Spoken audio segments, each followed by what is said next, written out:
Hello everyone, this is part 13 of What If Naruto and Hinata trained together and a spark happened, and I hope you guys enjoy this video and to like, to subscribe, to share, and check out the playlist, to see more comment down below.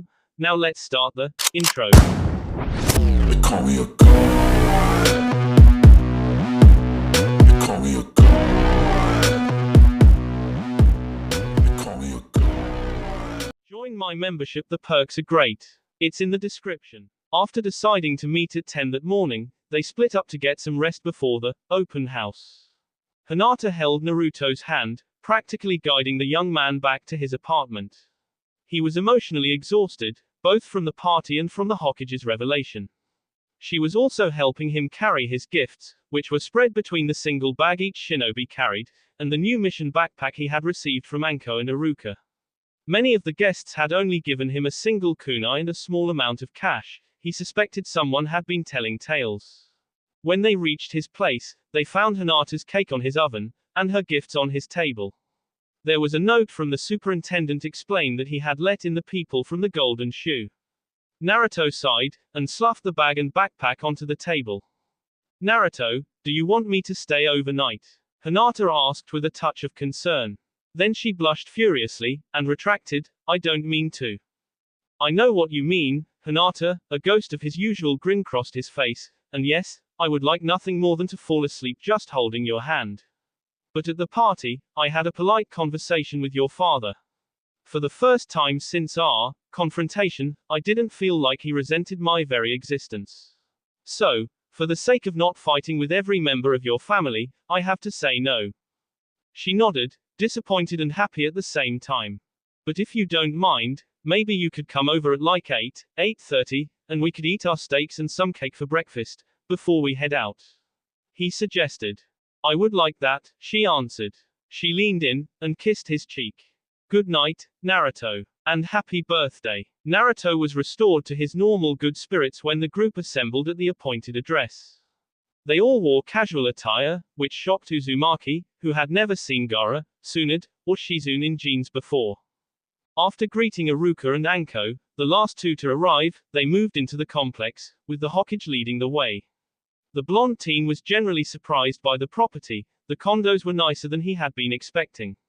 In the center of the buildings was a small playground area. A few children paused to look as they paraded past.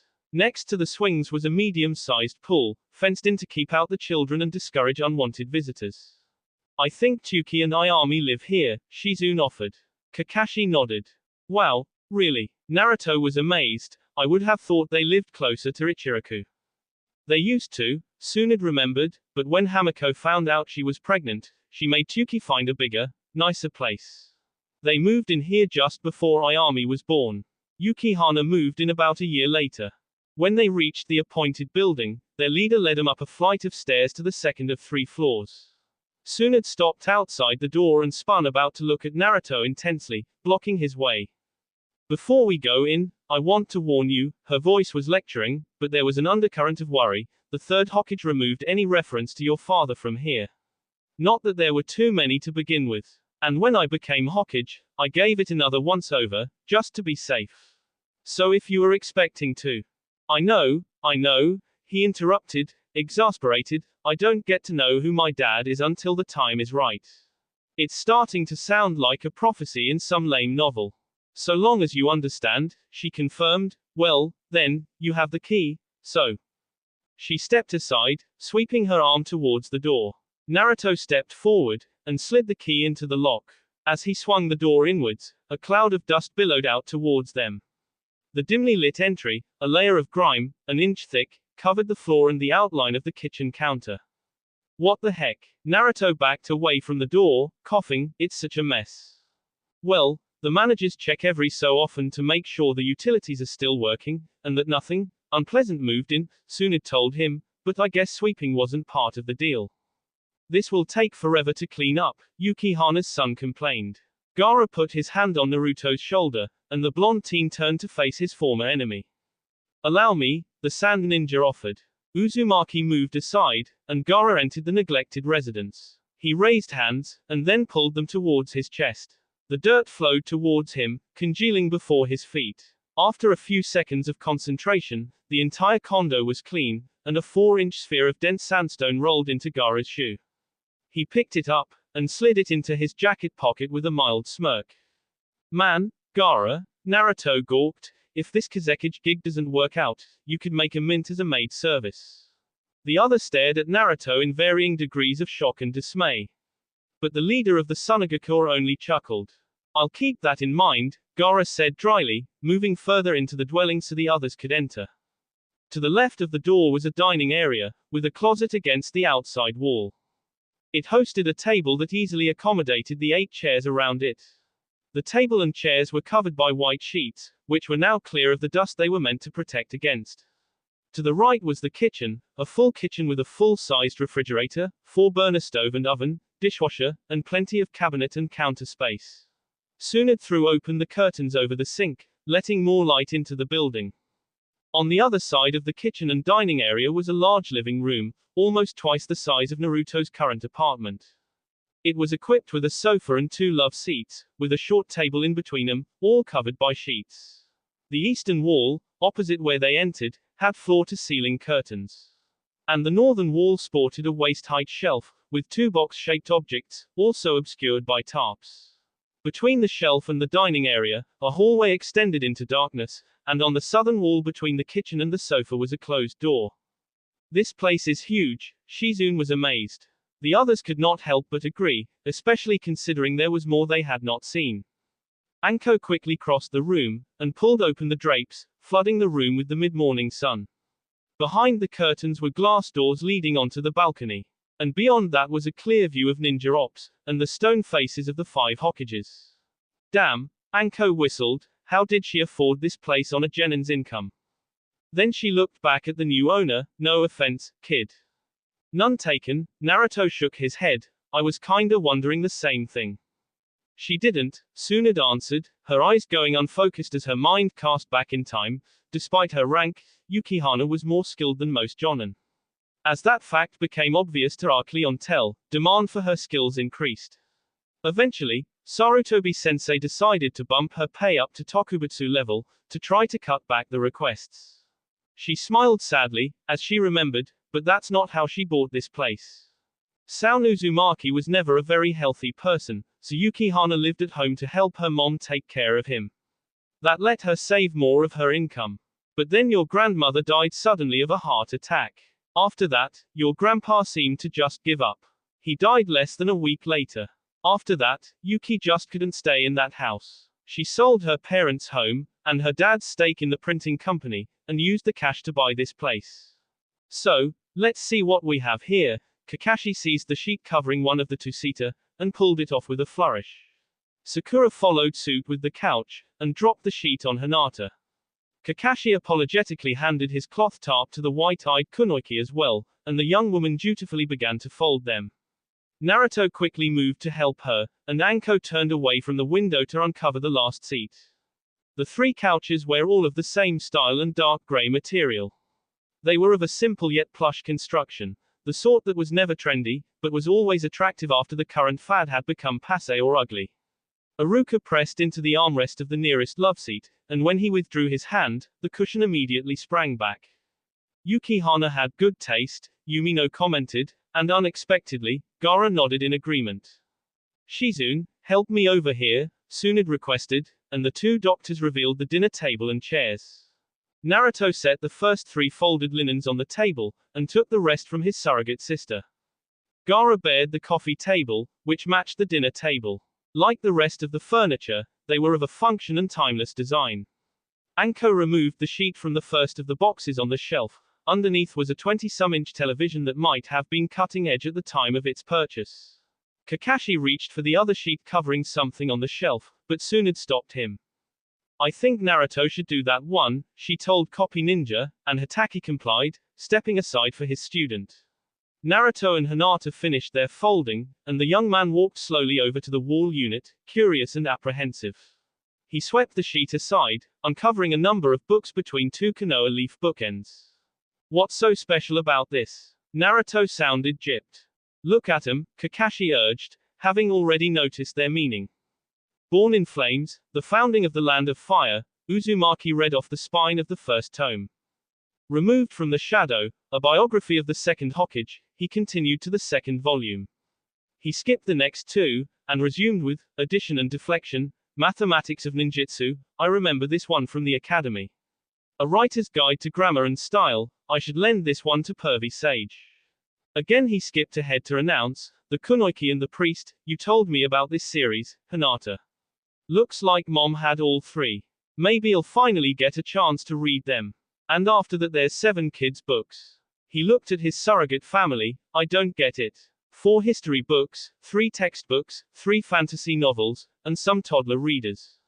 What's the point, other than my mom had kinda strange taste in reading materials. Look again, Tsunade pressed. What for? The author, you knucklehead, Sakura proclaimed after stepping closer to scan the volumes, check out who wrote the books. Fine, he grumbled, Born in Flames by, Sao Uzumaki. Removed from the shadow, author Sao Uzumaki. Addition and deflection by Sao Uzumaki and Taichi Yumino. Wait, my grandpa wrote all these books. Tsunade nodded. But I thought you said he owned a printing company. He owned part of a printing company, Spiral Bound Books. It's a long story, but basically his first publisher tried to screw him, so he went to a smaller group. Spiral Bound couldn't afford to pay him what he deserved, so they offered him part of the business in exchange. That reminds me, we need to talk later about Yuki's savings account and the royalties for Sound's books. And that why you wanted me to read those novels. He turned back to Hinata, trying to keep the accusation out of his tone. No, her pause told him he had not succeeded completely, I didn't know he was your grandpa. I thought he might be related, but really I just liked them, and hoped you would like them too. So my grandpa was a famous writer, his act of normalcy cracked, and the strain he had shown at the end of the party showed through. He looked at his mother's teacher, exhaustion flitting over his blue orbs. What's next? He asked the Sannin, I mean, which room should I check now? That, Tsunade pointed to the closed door by the kitchen, is the master suite, bedroom and bathroom. The hallway leads to the other 2 bedrooms, and the second bathroom. Naruto looked both directions, struggling. Hinata slid up beside him, and took one of his hands. Naruto, Iruka put his hand gently on his nephew's shoulder, you don't have to do this all at once. This place isn't going anywhere. I'm sure Yukihana would understand. Looking around, he saw the same sympathetic look on the faces of all of his friends, except for one. Gaara's expression was curious, and slightly disappointed. He remembered that they were the same. The former Jinchuriki had also never known his mother, and had been forced to depend on other people for information. The Kazekage would never give up a chance to learn more about his past. Nah, that's okay, Iruka-sensei, he grinned, I was just having a hard time making up my mind. Without releasing Hinata's comforting grip, he made his way to the closed bedroom door. Despite his claim, he still paused at the sealed portal. But after a second of hesitation, he reached up with his free hand, and turned the knob. With a light groan of complaint, the door swung inwards. Inside the door to the suite, there was a wall, making it look like a hallway. He glanced down the right path, and saw that it was the entrance to the master bathroom. He took half a step inside, taking it in. The bathroom was substantially larger than his own, with a shower stall almost the size of his own bathtub, and a tub that could accommodate 2 people. But the hygiene facilities didn't interest him, and he turned back. As he entered the bedroom proper, he realized the wall inside the door was actually the side of the closet. Like the main room, the bedroom was simply appointed. There was an unassuming king-size bed, with a nightstand on either side. Opposite the bed was a dresser with 3 rows of 3 drawers. On top of the dresser were 2 framed photos and a small jewelry case. One of the nightstands held a small digital alarm, its display blinking 12 o'clock. The far wall also had floor-to-ceiling drapes, which opened onto the same balcony as the living room. Uzumaki stopped in front of the dresser, and picked up the first picture.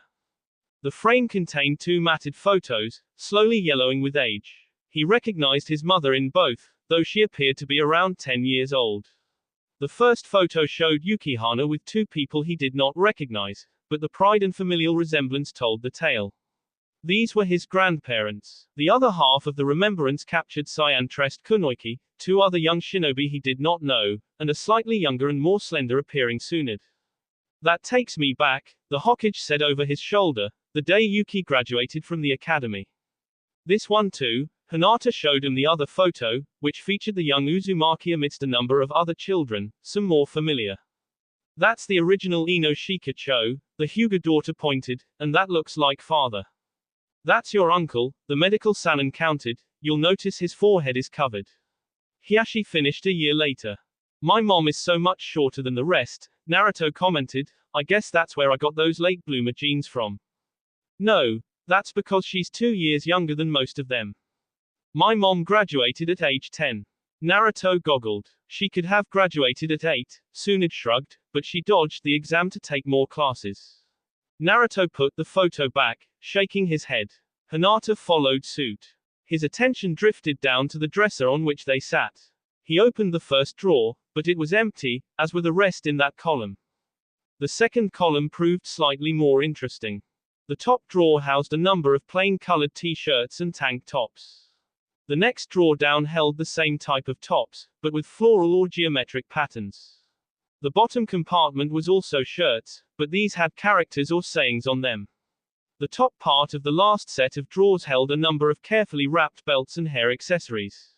He opened the next drawer, but quickly closed it when he saw its contents. The last drawer also contained underwear, and he closed it just as fast. When he turned away, both Sakura and Tsunade chuckled at his red face.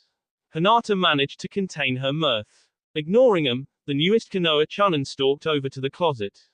He flung open the doors recklessly, sending a ripple through the clothes. He ignored the apparel, instead looking on the upper shelf for any treasures. But all he found was blankets and a sewing kit. Masking his disappointment, he ruffled absently through the dresses, skirts, blouses, and pants. Even 16 years old, this stuff is pretty cool, Anko commented. By now, everyone except Iruka and Kakashi had shuffled into the bedroom. But Naruto didn't acknowledge her statement. He had come to the end of the wardrobe, and 5 nearly identical white, silk shozaku. They were of the longer, short dress style, and clipped to each hanger was a pair of white bike shorts. After going over them, he selected the second of the group, the most worn of the uniforms. He set it out on the bed, and then faced his friends. I don't really have a use for this stuff, he told them, and I think my mom would be happy if it had a good home. That is off limits, he pointed to the ninja garb on the bed, as is the jewelry. But anything other clothes or accessories, if you guys want them, go ahead. Judging by the looks on Anko and Shizun's faces, Yuletide had come early. And unheard, Ina Sakura exclaimed, jackpot. Just, no fighting, please, he suddenly worried, and try not to make too much of a mess. The Jon and Kunoichi both nodded, and Naruto headed for the door, not looking entirely convinced. Hinata's face was conflicted, but she followed him. Hinata, I'll be okay, he read her, I'm gonna sit down for a few minutes and relax. So you can stay here. Besides, I want you to have something of my mom's. His girlfriend looked relieved, and then resolved herself to enter the fray. But before the 4 Kunoichi could start shopping, Gaara stepped in front of them, and reached into the closet. He withdrew a forest green slip dress, and then pleated black skirt. He set them on the bed, and then went to the dresser. He claimed a tan t-shirt with a red shuriken pattern, and a white halter with the word, Kunoichi, across the chest in black letters of a font meant to look like it was dripping. These are for Temari and Matsuri. His voice was harsh to hide his discomfort at being forced to offer an explanation. Sakura paused in the process of diving into the wardrobe. I wonder if we should call Ino and Tenten, she asked no one in particular. And Yugao, Anko added, and maybe Kurenai. The 4 women's eyes met with matched expressions of guilt. Nah, they decided almost in unison. Giggling, they began scrutinizing the cloths again. Both of the cage left, but Kakashi slipped silently into the suite. After the ladies finished their feeding frenzy, and the remaining scraps were packed for donation, it was coming up on 1 o'clock, so they decided to break for lunch before checking out the remaining 2 bedrooms. Iruka and Anko went to get Ichiraku takeout for everyone, while Kakashi left on a beverage run a few minutes later. The others arrayed themselves on the couches and dining room chairs. How are you doing, Naruto? Sakura sat on the corner of the full-size sofa, closest to the love seat occupied by Naruto and Hinata. She tried to make it obvious that she was not ignoring Hinata, even though she was obviously ignoring her rival. It's weird, Uzumaki thought about it, I mean it's pretty normal. Other than the pictures, there isn't anything that stands out as being my mom's.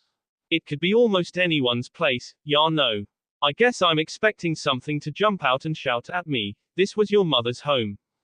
We aren't done yet, Tsunade said knowingly.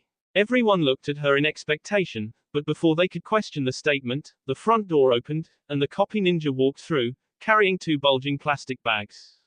Shizune took one from him, and together they set out the cans of soda, tea, and coffee on the counter. Before they had completed the task, the entrance was again breached as Yumino and Mitarashi entered with their food. The Hokage opened the front closet, and drew out one of the 2 extra chairs within, so that they could all sit at the table. After their meal was concluded, and the garbage gathered by the door, the friends of Naruto Uzumaki gathered around the dimly lit hallway leading north. The sunlight from the windows barely reached around the corners, outlining a small alcove on the right with a washer and dryer. Those with exceptional eyes could make out 3 closed doors in the hall, and a small closet at the far end. For crying out loud, Tsunade complained, reaching past Naruto to flip on the overhead light, it isn't like there are any traps down there. Uzumaki walked forward, stopping at the first door, which was on the western wall. The door was not tightly shut, and opened cleanly from a gentle push. It was the second bathroom, and like the master bath it was a full bathroom with the shower and tub separate. Though not quite so large or ornate as the master bath, it still put his own facilities to shame. Stalling for time, he opened the heavy shade for more light, and tested the faucets on the sink and in the shower and tub. The water flowed free and clear, so the new owner left the room, and proceeded to the end of the hall. The closet was for linens, it contained towels and bedclothes. He closed it and glanced surreptitiously to either side, to the last 2 doors. Go left, the Hokage instructed. Without thinking, Naruto obeyed, opening the door to the 3rd bedroom. The space was long, and somewhat narrow. Under the window on the northern wall, was a fold-out couch for guests. At the far end was a closet. But what stood out about the room was the southern wall. Opposite the sofa and blinds, the wall was covered with over 24 different weapons. The Hokage slipped past Naruto and Iruka as they stared at the implements of battle and opened the closet. Inside the built-in wardrobe rested the rest of Yukihana's ninja tools.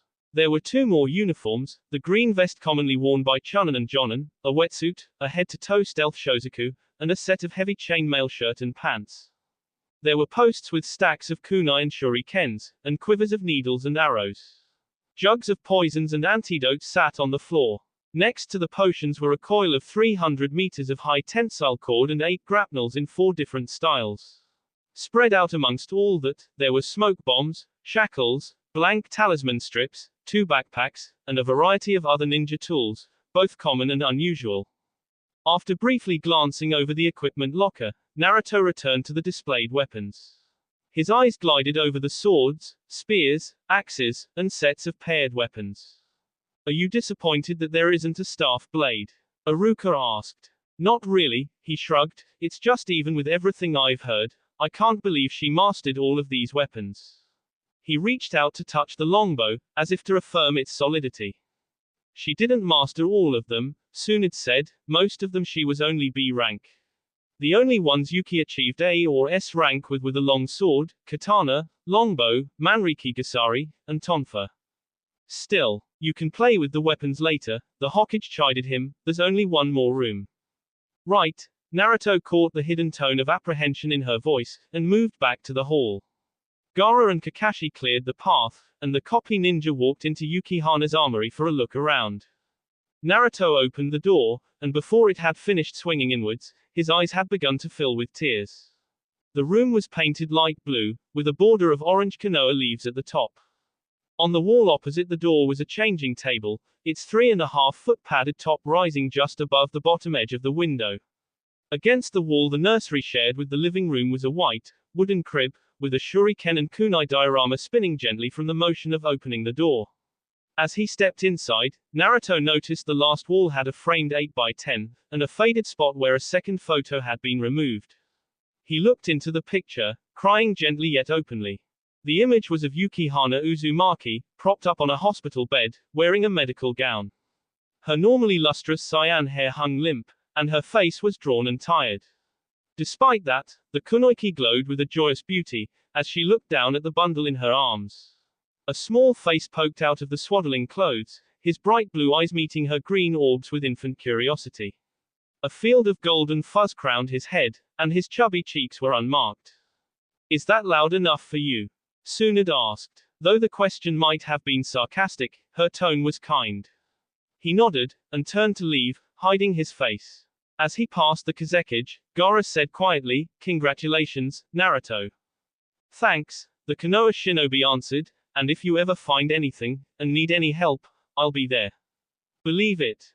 The leader of the Hidden Sand nodded, and Uzumaki returned to the main room. "So what have we got?"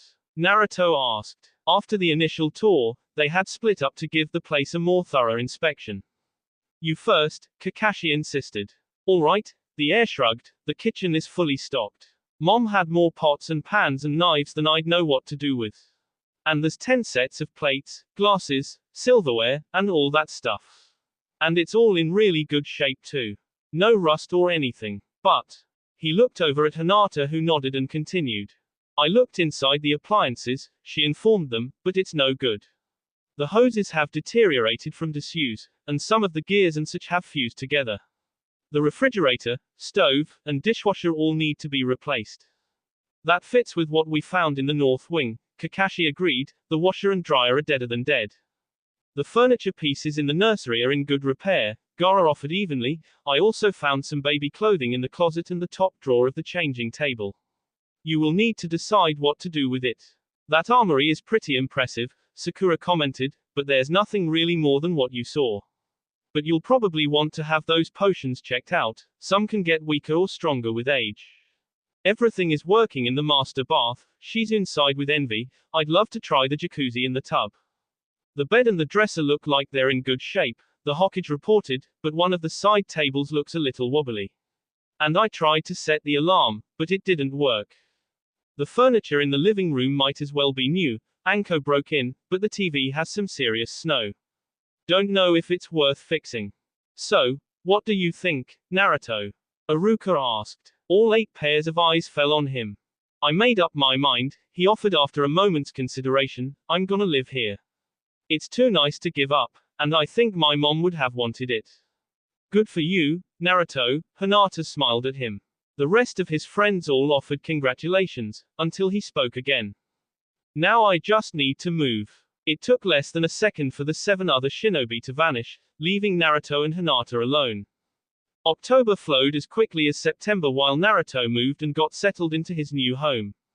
Despite having deserted him on Saturday evening, Shizune called Naruto Monday morning to offer her assistance in picking out new appliances. Readily admitting his ignorance on the subject, Naruto eagerly accepted. His decision proved to be fruitful, as Shizune was much more knowledgeable about the household machines. She helped him figure out what he required, and find the pieces to fill said need, within his price range. She also convinced him to buy an older computer, telling him he would need to learn how to use one if he wanted to be Hokage. After they were done shopping, Shizune's bargaining skills left the salesman almost in tears. Her negotiations led to him acquiring an upright refrigerator, freezer, oven with flat-top range, dishwasher, microwave, washing machine, dryer, 40-inch widescreen TV, and a late-model desktop computer, with delivery, installation, and removal of the old appliances. And all for less than the total listed prices of all the household machines. When he asked her about it, she looked embarrassed as she explained she had acquired her haggling skills settling Tsunade's gambling debts. The young man had just grinned in amusement. After the appliances were installed, Sakura was able to bribe Ino, Shikamaru, and Choji so they would help Naruto move. Together with Hinata, the 6 chunin easily packed most of Naruto's belongings into 5 medium-sized boxes. Hinata, Ino, and Shikamaru took the boxes, while Sakura carried Uzumaki's desk, and Choji and Naruto balanced his armoire between them. Between the 6 of them, and Naruto's general lack of possessions, they got him unpacked and put away quite quickly. November turned cold, and business increased for the ninja of the Konohagakure. There were many D-rank missions dealing with harvesting crops and preparing homes for winter. But escort missions also became more important, as bandits grew desperate for food and money. The large number of jobs meant Naruto and Hinata were not able to spend as much time together as either would have liked. December fell harshly on the land of fire. Although there was rarely any snowfall, the final month was generally cold and wet, and this year was proving more so than usual. Though still busy, the new couple began to make their plans for Yuletide. "Good morning, Hinata," Naruto shouted when he saw his girlfriend. Despite the emergency call, he was happy to see her. And her face instantly brightened when she heard his voice. She diverted her course, and they continued running, side by side. "Did the Hokage call you too?" he asked. "Yes," she answered quietly. "Did she give you any reason for our summons?" "No," he shook his head. The couple continued in silence, until they reached the destination. They paused outside the Hokage's office, confused. Unlike normal, neither Rado nor Genma were waiting, so they were unsure how to proceed. After waiting for half a minute, Naruto grew impatient, and knocked brashly on the door. "Come in," Tsunde's exasperated voice carried loudly into the hall. After exchanging worried looks at her tone, they hurriedly entered the room. "Good, it's you two," the leader of the Leaf Shinobi appeared relieved to see them. "I have a mission for you," she informed them without small talk or her normal banter with Naruto. "Really?" Hinata attempted to hide her disappointment. Naruto was not so tactful. "What? But Grandma Tsunade, it's only 3 days until Yuletide," he complained loudly. "You're gonna send us out now." He expected her to grow angry in return, but she only nodded. "Why? Can't it wait until later? Or send someone else? This mission comes from a very wealthy and powerful client, so we cannot refuse," the medical salon explained, "and the mission requirements say it must be completed before the 21st, so delay isn't an option. And you two were specifically requested." "Well, then, what is our mission?" Hinata asked, resigned. "You'll be recovering a stolen item," she said, and both teens nodded, now understanding why the mission needed to be completed before Yuletide. "I don't have any more details, but I do have the address in the capital where you are to meet the client. The meeting is scheduled for tomorrow at noon. You will receive the rest of the information then." "The capital?" Naruto boggled, "but that's like a day away, even at our best overland run." The Hokage nodded without sympathy. "If you leave by 8, you should get there between 6 and 7 tomorrow morning.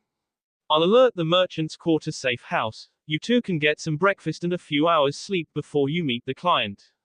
The Hokage scribed the location of the hideout, as well as a quick note to the caretaker. She handed the paper, and the mission request form to Hinata.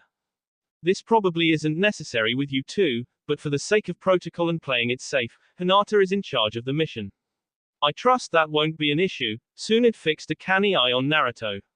But he just grinned. "No problem at all," Uzumaki said honestly. "All right, then you two had better get moving," she instructed. Hinata bowed, and then they both ran from the room. The location for the appointment turned out to be top-end, traditional restaurant. Even Naruto felt remarkably out of place. The establishment put the golden shoe to shame with ease. There were precious metal inlays in much of the ornate woodwork, and the decorative urns and tableware were all antiques. The lunch patrons stared at the two shinobi with disdain over their meager and common apparel. But the greeter, dressed as a traditional geisha, did not appear concerned. After confirming their identities, she slid gracefully away into a side hallway. She returned moments later, and bowed to them. "If you would please follow me," she requested softly. Hinata bowed politely in return, and they followed her out of the main dining area. She led them to a smaller, private room, and elegantly opened the door. She dipped her head low as they cautiously entered, and closed the barrier behind them. The bodyguards were the first things they noticed. 6 burly men, each taller than Naruto, and composed of more muscle than the both of them combined, stood at the sides of the room, watching the Konoha agents. The warriors wore ornate breastplates, carried long lances, and had katanas hanging from their left hips. But the samurai only held their interest for a moment. Their client was seated in the middle of the room. The noblewoman had an expertly painted face, which hid her age and identity. Her kimono was exquisite, with gems woven into the cloth which was an even mixture of silk and silver threads. The sleeves extended well past her wrists, and the long train pulled around her bent legs. Her hair was hidden by an elaborate headdress, composed almost entirely of gold and ebony, and so large Naruto was surprised she could hold her head upright. When she saw the pair of ninja, her gray eyes sparkled and she smiled slightly. You may go, the aristocrat instructed her guards. The soldier nearest her turned to face her, while the others struggled visibly not to move. Milady, what do you mean? He demanded. Her shaded orbs became fierce as her attention shifted to him. I need to speak with these ninja in private, she stated imperiously, so you will leave, now. But your safety, he hesitated, but then strengthened his resolve, we cannot leave.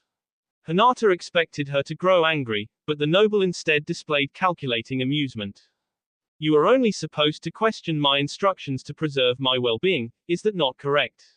She asked innocently. Yes, mistress, the lead guard answered cautiously, and his man fidgeted. Then let me ask, do you honestly think that the 6 of you are better protection than 2 Chunin rank shinobi? When he did not answer, she continued, or perhaps you are suggesting I cannot trust the ninja of this country. The warriors all began to glance at the teens nervously, worried that they felt insulted. But Hinata hid her amusement behind an impassive mask, while Naruto wore his confusion openly. Of course not, the sentinel protested. Then there should be no issue with you leaving me in the care of these ninja, she concluded. Despite the phrasing, this was definitely an order. Of course, milady, he bowed uncertainly. Glaring at the young couple in warning, he directed his men to follow as he exited. Once they were gone, the lady rose smoothly to her feet. Will you excuse me for a moment? She asked. Without waiting for an answer, she glided behind the screen at the back of the room. Hidden from view, but backlit against the barricade, she removed her crown, and placed it gently on the floor. Now free, her hair flowed well past her shoulders. She undid her kimono much less gently, and Naruto boggled as it fell to the floor. Her nude form silhouetted against the painted, paper divider, she collected a basin of water. She dunked her face, and scrubbed away the formal makeup. Busybodies, the noblewoman sighed, her tone and speech far more casual, one little kidnapping attempt, and they get all worried. She opened some sort of case or trunk, and began to dress. It's great to see you both again, their client said warmly after she finished putting on her underclothes and a pair of loose pants. She was already moving back towards the edge of the screen as she pulled the long-sleeved shirt over her head. I'm sorry, but have we met before? Naruto asked, scratching his right temple. Naruto, that is, Hinata started to explain, but the princess cut her off. Straightforward and oblivious as always, Naruto, she chuckled. She quickly rounded the barrier, and wrapped her arms around the young man. Her gray eyes flashed lecherously and her now longer orange hair fluttered around her face. Nyoko. Naruto goggled at the daimyo's daughter. I'm sorry I missed your birthday party. Under her seductive tone was a current of genuine regret, but I can give you your gift now. She pushed herself up onto her tiptoes, aiming her lips for his. But before she connected, Naruto vanished in a puff of smoke, reappearing behind Hinata. Nyoko, stop joking, I'm. So it is true, Nyoko's voice cracked from her warring emotions, you did finally make this guy wake up, Hinata. Congratulations. She hugged the younger woman too, but then stepped back with a mischievous grin. But you better watch out for this guy. He's a bit of a player. He didn't even break things off with me, before he took up with you. Nyoko. Naruto switched between glaring angrily at her, and glancing nervously at Hinata, you shouldn't say things like that. You'll give Hinata the wrong idea. You never did answer my question, she taunted, pointedly. You weren't serious, he didn't look at her, and did not sound certain. I told you I was, she countered, upset he had not believed her. Nyoko, Hinata interrupted, her professionalism strained by her emotions, you summoned us for a mission. If that truly is the case, we should get down to business. There is a mission, Nyoko settled, looking oddly serious, and you're right, time is of the essence. Please, sit down, and I'll explain. She kneeled back on her original pad, and Hinata followed suit on one of the other cushions. Naruto was less delicate, he just plopped down, cross-legged. Would you like any lunch? Or maybe just some tea? She offered. Won't it be a problem if someone sees you like that? Naruto asked. No. Makoto, That's the girl who brought you in. She's a friend from school, the princess explained. She's the one who smuggled my clothes in here. After they ordered some refreshments, Nyoko's expression grew melancholy. In this city, there is a toy maker, named Nicholas. He is incredibly talented. His creations of porcelain, wood, and metal are more beautiful and durable than the mass-produced plastic junk most kids play with these days. For almost 40 years, he has provided joy to the children here. He is very well loved. And he is very generous. Every year, he chooses 12 children, and makes each child a very special toy for Yuletide. He always chooses children who need joy, or have earned a reward. Usually his gifts go to the sick, or kids who have lost their parents. Last year, a boy saved his teacher from an accidental fire. He was one of Nicholas's recipients. And just once, many years ago, he picked a spoiled rich girl, who was also very lonely. Their client blinked back tears as she said that, and they understood suddenly why this was important to Nyoko. But 3 days ago, he did not open his shop, she continued after a moment to compose herself. That's not unheard of. Sometimes Nicholas gets caught up in his work and does not open until noon. But he never opened his shop at all on Tuesday, and did not open again Wednesday morning. People started to get worried, so the soldiers were sent to check it out. There were signs of a struggle in his workshop, and Nicholas was missing. So we need to find this guy before Yuletide, or the kids won't get their presents, Naruto concluded. No, the princess of the Hinata clan shook her head, it's more than that. Nicholas is like the heart of Yuletide for the capital. If his secret gifts, those symbols hope and generosity, if they aren't delivered, everyone's spirits will be crushed. That's why you need to find him. You make this guy sound like some kind of saint, Nyoko, Naruto was awed. Maybe he is, she smiled again. Why us? Hinata asked. I know you, I trust you. Hinata, your eyes can see things others might miss. And Naruto, if worse come to worst, you can search the city en masse with your shadow clones, and then the high school royal grinned ironically, and I did want to see the two of you, together. So I killed 2 birds with 1 stone. Hinata nodded, now all business, we need to see the workshop, Nyoko. I'll take you. Nyoko led him quickly through the crowded streets. Contrary to Naruto's expectations, the 2 ninja received much more attention than the princess. He decided most of the people had never seen Nyoko out of her formal makeup and dress, and could no more recognize her than he had. The shop was in the merchant's quarter, only a few minutes' jog from the safe house. It was simple and unassuming, with a plain white facing, and simple blue lettering over the door reading, Toys. There was an open, closed sign on the outside of the tightly shut window shades, with the closed side showing. Nyoko did not pause at the door, she turned the handle as soon as she could reach it, and swung the door inwards. 2 nervous-looking warriors, not nearly so large or well-equipped as the young lady's bodyguards, turned to look at them. Princess Nyoko, the pair of samurai dropped to their knees. As Naruto closed the door, the older soldier looked up at them. Where are your bodyguards, milady? He asked, his eyes narrowing in concern and suspicion. I already went over this with Kentaro, she sighed regally, I am in the care of these 2 skilled leaf shinobi. If that was good enough for my chief guardian, I don't see where it is any of your business, Yuma. Of course not, he bowed his head again. I will take them in back, she informed the soldier police, as you were. But before she could fulfill that action, Naruto darted towards the shelves, looking at the action figures. Wow, he exclaimed, look at this stuff. I would have given anything to have had models like this growing up. The warriors tried to hide their amazement at his behavior, but Hinata just smiled sadly. We should check out here first, Hinata told the others. Naruto moved onto the shelves holding play weapons, but a subtle shift in his posture told the mission leader that he was hunting more seriously. She activated her Kekkei Genkai, and looked around behind the counter.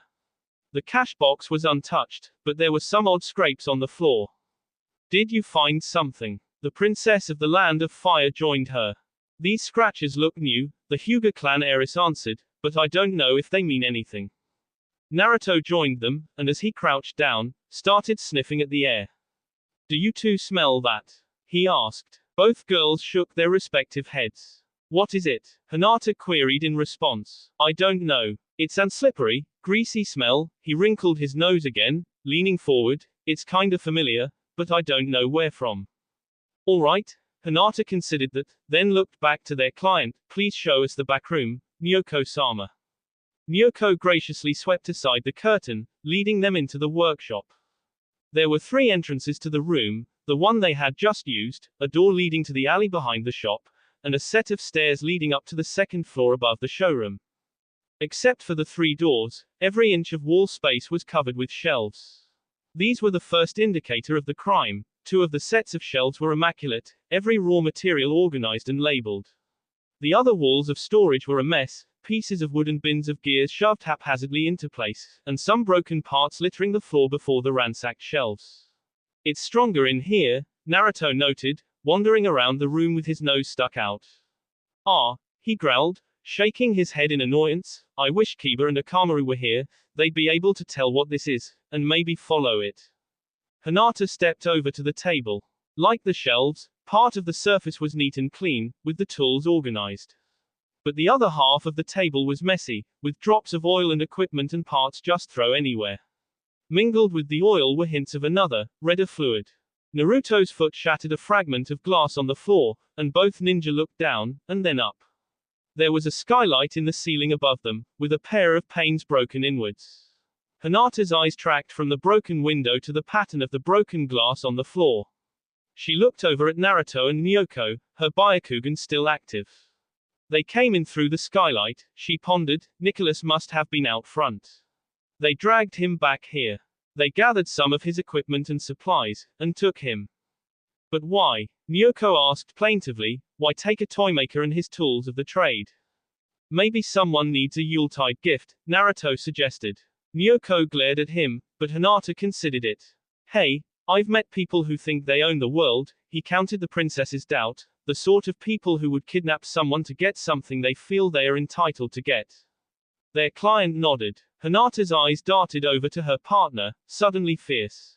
Naruto, she whispered, I see someone on the roof. But his clothes are blocking my Byakugan. Maybe they needed more materials, Nyoko suggested under her breath. I'll go find out, Naruto said at full volume.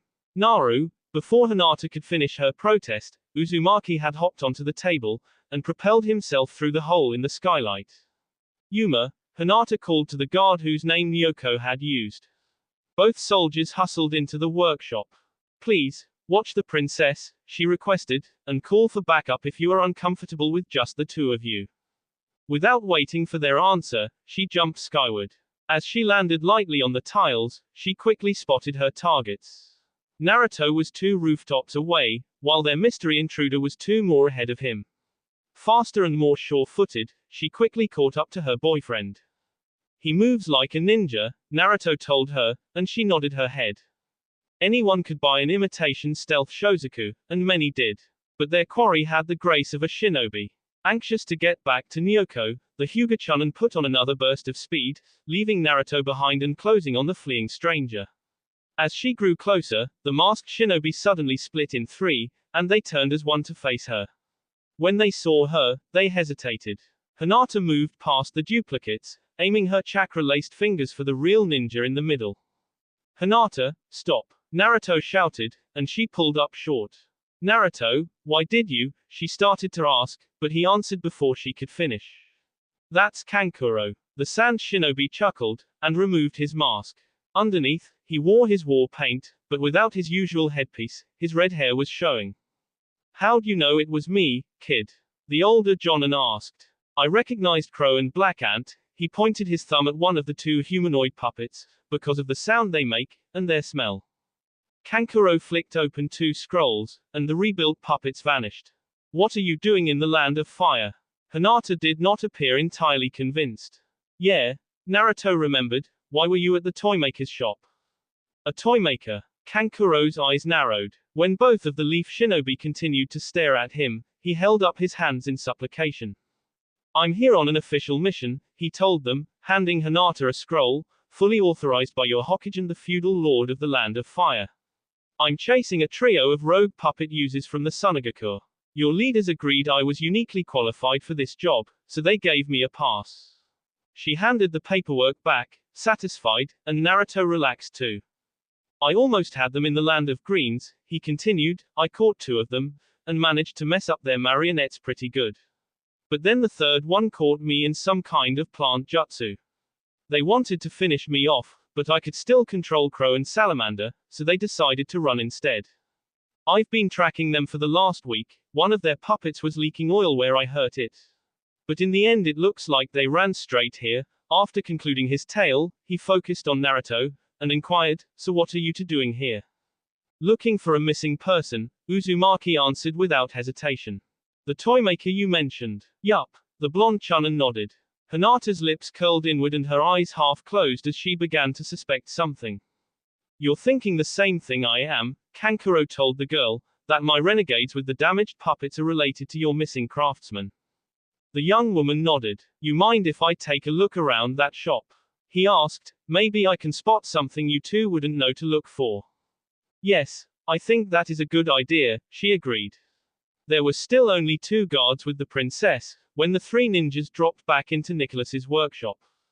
"See, I told you it would be fine," Nyoko told them pointedly, and then ordered, "You may return to the store." With a bow, the 2 warriors complied. The princess turned her attention to the newcomer. "Is this our prowler?" she asked her friends. "Yup," Naruto confirmed, stepping between them to broker introductions. "Nyoko, this is Kankuro, Jonin of the Hidden Sand, and brother of the Kazekage," she interrupted, offering her hand.